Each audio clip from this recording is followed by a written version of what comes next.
पुढची महत्त्वाची बातमी समोर येते। सावित्रीबाई फुले विद्यापीठामध्ये इंजिनिअरिंगच्या विद्यार्थ्यांनी आंदोलन केले आणि गेटवरून आतमध्ये सोडत नसल्यामुळे मुख्य गेट तोडून विद्यार्थ्यांनी थेट आतमध्ये प्रवेश केलेला आहे। शेकडो विद्यार्थी विद्यापीठामध्ये सध्या ठिय्या मांडून बसलेत। निकालात बराच घोळ असल्याचा आरोप या विद्यार्थ्यांनी केलेला आहे। तर विद्यापीठाचे कुलगुरू खाली येऊन जोपर्यंत आमच्या मागण्या मान्य करत नाहीत तोपर्यंत आम्ही इकडून हटणार नाही असं विद्यार्थ्यांनी सांगितलेलं आहे। तर कॅरी ऑनच्या मागणीसाठी हे विद्यार्थी चांगलेच आक्रमक झाले।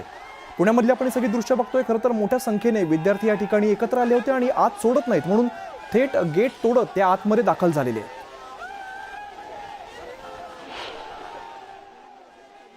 सावित्रीबाई फुले पुणे विद्यापीठात विद्यार्थ्यांचं आंदोलन जे आहे ते सुरू होतं। मुख्य प्रशासकीय इमारतीच्या बाहेर हे सगळे विद्यार्थी जे आहेत त्यांच्या 3 मुख्य मागण्या घेऊन ठिय्या आंदोलनाला बसले होते।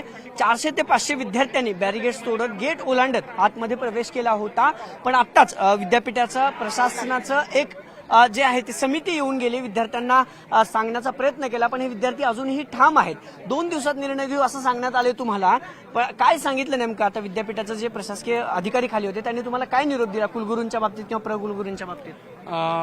दरवेळेस प्रमाणे आम्ही कुलगुरूंकडे गेलो। बऱ्याचदा त्यांच्याकडनं आम्हाला सकारात्मक निर्णयही घेण्यात आलेले आहेत, परंतु यावेळेस त्यांनी आम्हाला असं उत्तर दिलं की कुलगुरू दिल्लीत गेलेले आहेत या विषयासंदर्भात।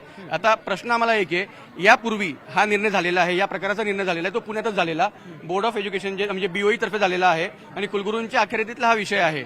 जर अमरावती विद्यापीठाने हा निर्णय लागू केला असेल तर पुणे विद्यापीठ का करू शकत नाही? त्यांनी आम्हाला दिल्लीचं उत्तर का दिलं माहित नाही, परंतु तरी सुद्धा एक रिस्पेक्ट म्हणून आम्ही 2 दिवसासाठी जे ते तात्पुरतं स्थगित करत आहोत। आंदोलन स्थगित केलंय का? 2 दिवसासाठी आम्ही स्थगित करत आहोत आणि जर नाही ऐकलं तर नाही झालं तर आम्ही याच्यावर उपोषणावर बसणार आहोत। पुढची भूमिका काय असणार आहे? आता स्थगित केले का आंदोलन? आता आम्ही विद्यार्थ्यांसोबत विचार घेणार आहोत विद्यार्थ्यांची। त्यांचं जे काय असेल तर 2 दिवस आपल्याला त्यांनी वेळ दिलेला आहे। 2 दिवसामध्ये जे काही निकाल देतील ते जर आम्हाला पटलं नाही तर आमचा ह्याच्यापेक्षा उद्रेक असेल विद्यार्थ्यांच्या आंदोलनामध्ये।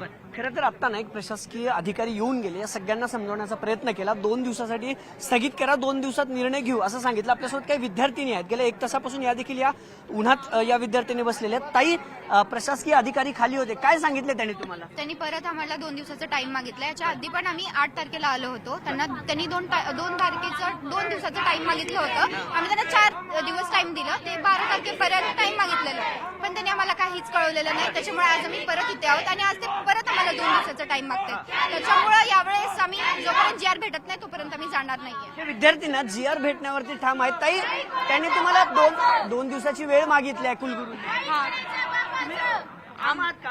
हो, आम्ही ठाम आहोत। आम्ही इथं उपोषण करायला आलोय। आम्ही उठणार नाही इथून। तिकडे 4 दिवस मागा, नाही तर 2 दिवस मागा, आम्ही इथेच बसून राहणार आहे। विद्यापीठ प्रशासन म्हणते की 2 दिवसाची मुदत द्या। त्यांना दिली होती पहिली पण मुदत। 4 दिवस आम्ही 8 तारखेला आंदोलन केलं, शांततेत आलो, आम्ही काहीच नाही केलं, शांततेत आलो। आमचा GR मागितला, त्यांनी नाही दिला, ते बोलले की 4 दिवस थांबा। आंदोलनावर ठाम आहात? हो हो हो। हे विद्यार्थी आता म्हणतात की आम्ही ठाम आहोत, जोपर्यंत आमच्या हातात तो मागण्यांचा GR पडणार नाही तोपर्यंत आम्ही उपोषण जे आहे ते सोडणार नाहीये। गेल्या 1 तासापासून ठिय्या आंदोलन करत होते।